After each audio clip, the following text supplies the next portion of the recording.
Welcome to The Bottom Line, where we bring in the top experts to break down the most pressing business and economic stories of the day. Today, we're going to look at the economic outlook for Central and Eastern European regions with a focus on recent Polish developments.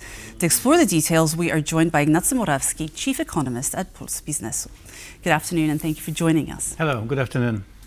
So let's begin with Poland's economic outlook. The Polish government forecasts inflation at 4% for 2025, with GDP growth at 3.7%. The former Polish finance minister, Paweł Wojciechowski, suggests that GDP growth might even be higher. What's your take? Well, the forecast from the Ministry of Finance is almost exactly at the market forecast rate. So the median forecast reported by Bloomberg is 3.5%. The ministry forecast is 3.7, but we have to mention that a lot of large financial institutions, in fact, expect faster growth, around 4 or even 5%. The main reason why the optimism is growing is the financing cycle of the European Union. So there is an expectation that we will experience an investment boom due to increasing financing from the European Union and accelerating investment projects. My view is that these optimistic forecasts between 4 and 5% of economic growth are a bit too optimistic. Why? Because on the one hand, we do experience, or we will experience, accelerating investments. But on the other hand, we have a weak dynamics of exports. And exports has been a main driver of economic growth in Poland. And now the dynamics is really weak, and this is due to a weaker demand in Western Europe, but also a very important factor, rising costs, cost of wages, cost of energy. So I think that cost competitiveness of Polish producers is weaker than in the past. Exports will grow at a smaller rate than in the past. So expectations of 4 or 5% growth, to me, are a bit too optimistic. Well, you speak of wages. So the Polish government has set a new minimum wage, which is supposed to come into effect on the 1st of July. What do you think of this new wage? Should it be higher? Should it be lower? And why? Well, the government tries to keep the minimum wage ratio, so the ratio between the minimum wage and the average wage, at a fairly constant level at around 50 to 55%. And this is high. The ratio of minimum wage to average wage in Poland is higher than in most European countries. And so far, for the last 10 or 15 years, this fact has not had any negative impact on the labor market. So now I think that economists do not want to make any negative predictions, right, of the impact of the minimum wage. But I think there is still some risk that we will increase the minimum rate too much. Why? Because even if the impact on total labor market is very low, so the unemployment rate is low, employment rate, so the ratio of people who work to working population is rising, and this is very positive. But we have some segments of the labor market in Poland that are weak. One of those segments is a group of young people, so between, let's say, 20 and 25 years of age. Those people have a lower employment rate than European average, higher unemployment rate, and I think that to some extent the reason for this is a high minimum wage. So I think that the government should be a bit more cautious in increasing the minimum wage. It is already high with respect to the average earnings. And we should think more in Poland about increasing the employment rate among weaker groups, like young people or people in older age groups, like 55 to 60 years of age. Okay, and the IMF has actually warned Poland of its minimum wage hikes. And Polish businesses, on the other hand, complain that these minimum wages are one of the two obstacles to business growth, the other one being energy prices. Well, business groups have always complained about labor costs. They complained 15 years ago when minimum wage was much lower And for the last 15 years, we've experienced an enormous growth in exports, and business groups have been always complaining. So I would not pay too much attention to complaints from large business organizations. But the warning from IMF, I think, is worth to listen. And as I said, I think we should try to stabilize the relation between the minimum wage and average wage at around 50, maybe maximum 55%. If we try to increase that to 60%, right, and that was the voice from the Ministry of Labor recently in Poland, that we should try to set the ratio at 60%. To me, that would be a risk. That would be a risk that might harm some weaker segments of the labor market.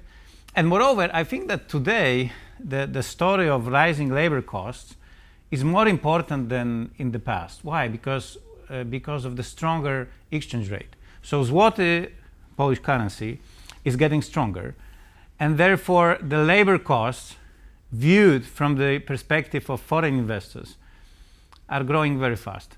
So over the last year, the average wage recalculated in euro in Poland grew by 22%. So if you talk to foreign investors in Poland and you ask for main challenges, they say that labor cost is the key, is one of the key challenges for the near future. So I think that we should be wary of rising the minimum wage too much. Okay, and now moving on to, excuse me, advanced industries. Are businesses complaining about wage levels because our Central and Eastern European economies are not actually pivoting fast enough to those industries? Well, that I think is a economic dream of all countries in the region, so that we advance in the hierarchy of value chains. Today, certainly, Poland and other Central Eastern European countries, obviously all countries are different. Czech Republic is different, Poland is different, but more or less all are still treated as low-cost outsourcing places.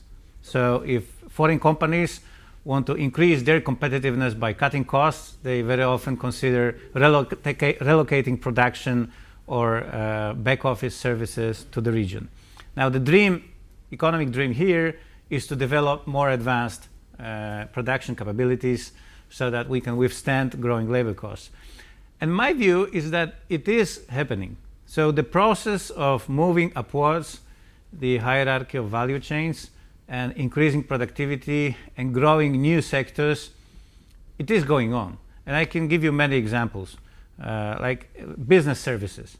This is an important sector, an export sector, important for economies of Poland, but also Hungary, Romania, very important in Romania. So 10 years ago, we mainly observed relocation of back office services, like, for example, accounting services. Today, we see more and more investments in more advanced operations, like, for example, risk management, more middle office operations, to some extent even front office, so more risk management, more research and development, IT operations, more advanced financial operations. So even though we are still an outsourcing center, this is true, but the type of services that Polish workers perform is getting more complex. This is a gradual process, a slow process. We cannot push it hard, like accelerate it very much. We have to be patient, I think. But there are many areas of the economy where I can give you examples of such processes. Automotive industry is another great example. We are an outsourcing center. We produce car parts, as you mentioned in one of your materials before our conversation. But we also see more and more outsourcing of research and development operations, because Western producers are looking to cut costs. It is a rising position in the balance sheet, the cost of research and development. So they are looking to cut costs of those operations and to relocate some of them to Central Europe. And obviously R&D is much more advanced than simple car parts production. So I think we are observing the process. And this makes me still cautiously optimistic about the perspectives of Poland and the region, because what I see is that we can gradually move from the position of being a simple low-cost outsourcing center to more diversified and advanced economy. I'm not expecting a stellar growth rates, but still the process is going on. It's very slow though. I mean, front office jobs are still very, very limited. Front office, yes, but middle office, they are growing. Moving on to one of our stories regarding foreign drivers in Poland. They find themselves in a situation where they can't work now if they don't have a Polish driver's license. Do you think that perhaps the Polish government and legislators have overlooked the role of the migrant workforce? Because as time goes on, Poland will depend on this workforce. Well, the amount of licenses or driving permits issued to immigrant workers have been growing at very high rates. As I remember, there are around 150,000 or even 200,000 permits issued to drivers from Ukraine, Belarus, and some other countries of Central and Eastern Europe. So the role of immigrant workers at our market is very large, and I think it will be difficult to stop that inflow. But on the other hand, what we see today is I would say a worsening of the demand in the market. So what you can see today is that the demand for driving services is lower. The business sentiment is worse. So I think the demand for labor is lower, and I suppose that today the pressure from the tight labor market is much less of a concern to companies than a year or 2 years ago. So I don't think that this is a huge drawback to business growth today. But if we look in the perspective for the next 5 or 10 years, certainly the opportunity for growth for Polish logistic companies is much higher than the supply of labor.